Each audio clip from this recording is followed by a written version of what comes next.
नमः माता पिता चरणं नमः विद्याप्रदायकं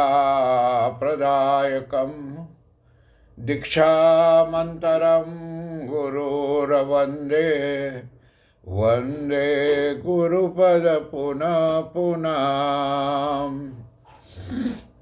धन्य कहो उस ग्राम को जहाँ होत हरि नाम, आई के आसन लीजिए सिया सहित भगवान सियापति रामचंद्र भगवान की जय। शरणम प्रभु।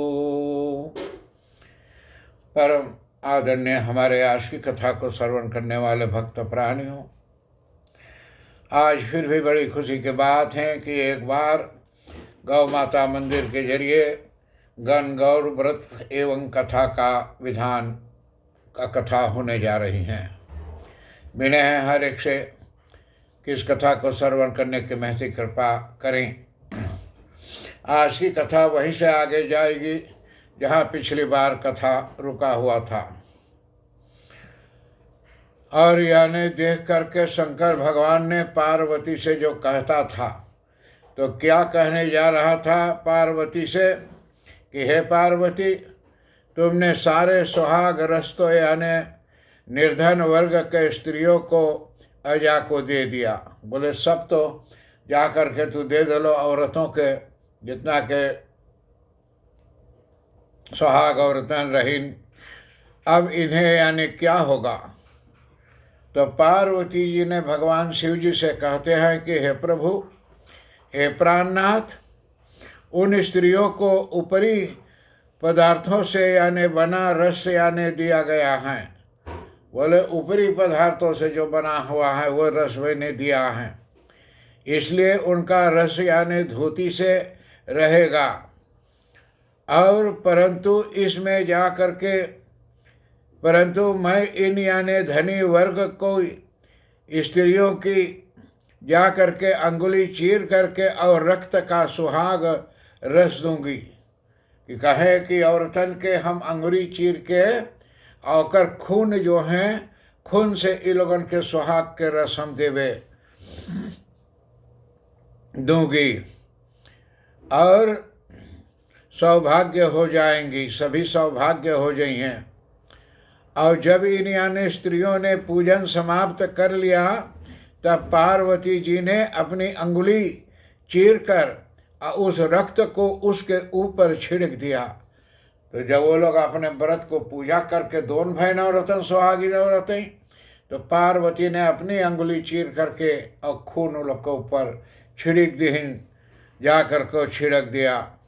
और जिस पर यानी छींटे पड़े उसे वैसा ही सुहाग पा लिया, जैसे खून पड़ल जकरे जकरे ऊपर वो जुड़तने वही शायद सुहागिन हो गई वो औरतन। इसके बाद पार्वती जी ने अपने पति भगवान शंकर से आज्ञा लेकर और नदी में स्नान करने चली गई। एक बाद में पार्वती जी ने शंकर भगवान से आज्ञा लेकर के और नदी में नहाने के लिए गई स्नान करने। स्नान करने के पश्चात और बालू की शिवजी की मूर्ति बनाकर पूजन किया। धरती लेकर के और उस धरती माता को बालू से और शिव जी भगवान के मूर्ति बनाकर और नदी के किनारे शिव भगवान के पूजन करने लगी पार्वती जी ने। भोग लगाया तथा प्रदक्षिणा करके 2 यानी कणों का प्रसाद खाकर और मस्तक पर टीका लगाया। जाकर उसके परिक्रमा करी माता पार्वती, उनके माथा पर टीका लगाई जो मूर्ति बना रहे बालू के। और उसी समय उस पदार्थ लिंग से और शिव जी प्रकट हुए और तथा पार्वती को वरदान दिया। वही बालू वाला मूर्ति से भगवान खुद ही प्रसन्न भयन प्रकट हुए और पार्वती माता जी को वरदान दिया कि हे पार्वती, आज के दिन जो स्त्री मेरा पूजन और तुम्हारा व्रत करेगी उसकी पति चिरंजीवी रहेगा तथा मोक्ष को प्राप्त होगा। भगवान शिव यह वरदान दे करके अंतर्धान हो गए और बोले कि आज के दिन जौन आदमी हमारा पूजा करी और तोहार सेवा सत्कार करी, पार्वती व्रत करी है, ओकर सब जा करके चीज मनोकामना पूर्ण हो जाए विष्णु प्राणी के। इतना कह करके शिव जी हुए अंतर्धान हो गए। और अंतर्धान हो गए तो शिव जी का पूजन जो है बहुत महान है। पार्वती जी ने देखो बालू का मूर्ति बनाया, उसमें से भगवान प्रकट हो गई। तो बिन विश्वास भक्ति नहीं, तेहि बिन द्रवहु न राम। राम कृपा बिन सपने हूँ, जीवन लह विश्राम। कि बिना विश्वास के भक्ति नहीं होती है, और बिना भक्ति करे भगवान प्रसन्न नहीं होते हैं। भगवान के प्रसन्न हुए, हमें सूत दे सपना में, बिछौना पे सुतल रही तो रात के सपना में सुख शांति ना मिले हैं, तो वैसे कब मिली। आज कितने आदमी तार करे हैं कभी कभी, तो मेरे से ये पूछे पंडित हमें को सपना देखे रही, और ऐसा सपना देख ली ओकर मतलब का बा। तो जो बताई कि देखा ओकर मतलब ऐसे ही सिद्धांत के हैं। तो बोले एक हफ्ता में भी हम देख लीजिए एक सपना। तो कभी बोले 3 महीना पहले को सपना ऐसा देखे रही पंडित भी। तो पंडित जिंदगी भर के तो हर सपना के बात ना बताई हैं। सपना अपना ढेर चीज है कि जो जा करके दिन में कोई बात बतियाओ, नहीं कोई घटना है तो सपना दिखा है। आपके परिवार में कोई बीमार उमार हो के है तो सपना दिखा है, न कोई परिवार में मरने वाला है तो आँख फरकत है, नहीं सपना दिखाते हैं। तो ऐसे बहुत से चीज़ें हैं, भगवान पे अटल विश्वास करनी चाहिए। इतना सब करते करते पार्वती को आकर काफ़ी समय लग गया।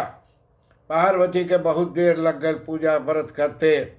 पार्वती जी और नदी के तट पर चलकर स्थान पर यानी आई जहाँ पर भगवान शंकर व नारद जी को छोड़कर गई थी। तो भगवान वहाँ लौट के आईं पार्वती, जहाँ शिव जी और नारद जी के पार्वती माता छोड़ के गए रहीं।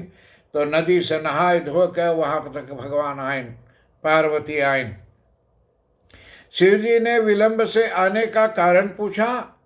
तो इस पर पार्वती जी ने बोली, जब शिव भगवान पूछें कि क्यों आपने विलंब के आई, तो पार्वती ने जाकर उसको कहती हैं कि मेरे भाई यानी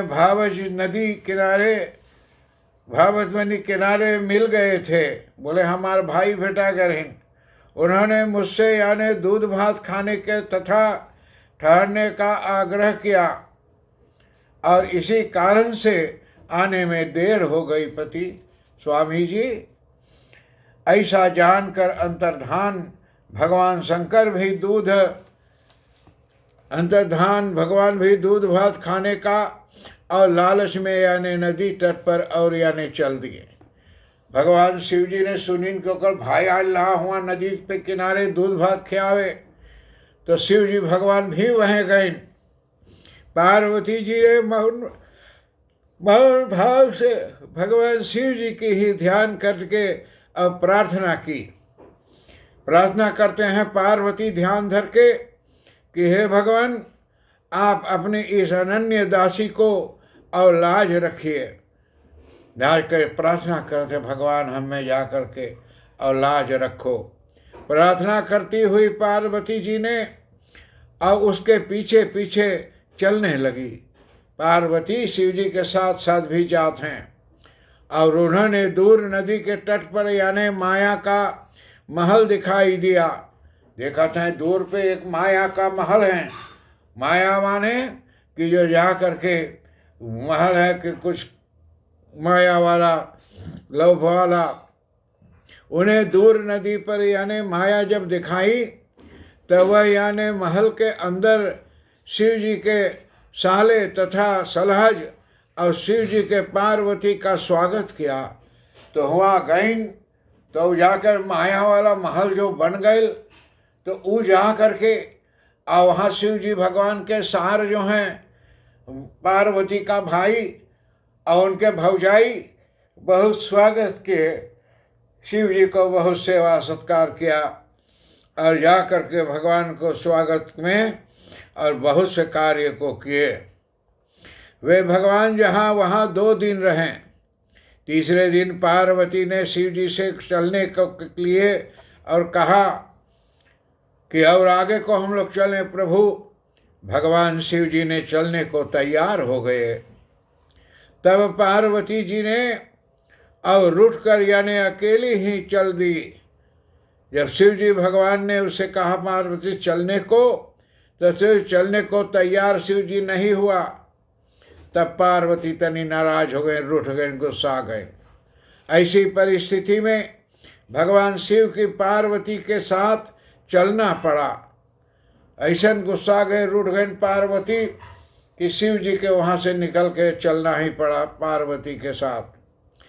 नारद जी भी साथ चल दिए और चलते चलते भगवान शंकर बोले कि मैं तुम्हारे माया के अपनी माला और जा कर के भूल आया हूँ। बोले हे पार्वती, तुम्हारी यानी हमें अपने माया के माया में, बोले हम अपन माला भूल अली तोहरे घर है। और माला लाने के लिए पार्वती जी तैयार हुई तो भगवान पार्वती जी से को न भेजकर और नारद जी को भेजा। जा कर के भगवान नारद जी को और पार्वती तैयार भन के हम जाते हैं लावे तोहार माला, तो उनको न भेज करके अब नारद जी को भेजा भगवान ने। तो जा करके जब नारद जी को भेजा तो नारद जी को और महल नज़र नहीं आया। तो नारद जी जब गए माला लावे तो उनको नज़र ना आयल कि वो माला कहाँ बा, ना पावत हैं। तो इतना ना पाते हुए और वहाँ दूर दूर तक जंगल की यानी जंगल था। और जब चले गए तो खोजत तो ना पाइन, कारण कि वो तो माया के महल रहा कि जो अनहोनी चीज़ कर देते रहें, अब करल चीज़ अनहोनित कर देते रहें। तो ऐसे पार्वती जी ने वो माया पर बहुत ध्यान दिया और जा कर के पार्वती जी ने और जा कर के जो नहीं पाया नारद जी ने, तो क्या हुआ वे अगले बार की कथा में आप जान पाओगे कि क्या हुआ और कैसे हुआ। तो आदरणीय आज की कथा जो हैं तो यहाँ समाप्ति के सीमा तक आ चुकी हैं।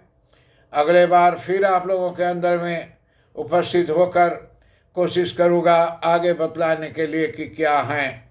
अगले बार अंतिम अध्याय होगा इस कथा का। तो उसके बाद में यानी सिंजारा और यानी गण गौर का भजन पूजन गीत होगा। तो आप सुनने की महती कृपा करिए। तो यहाँ तक आज की कथा है, फिर अगले बार मिलूँगा। मेरा जितना प्रेमी दोस्तों हैं, मित्रों, परिवारों, सारा दुनिया भर हर एक को मैं अपने तरफ से यहाँ गौ माता मंदिर के तरफ से हर एक को प्रणाम आशीर्वाद देते हुए आप लोगों से विदाई ले रहा हूँ। ओम शांति शांति शांति, हरि ओम।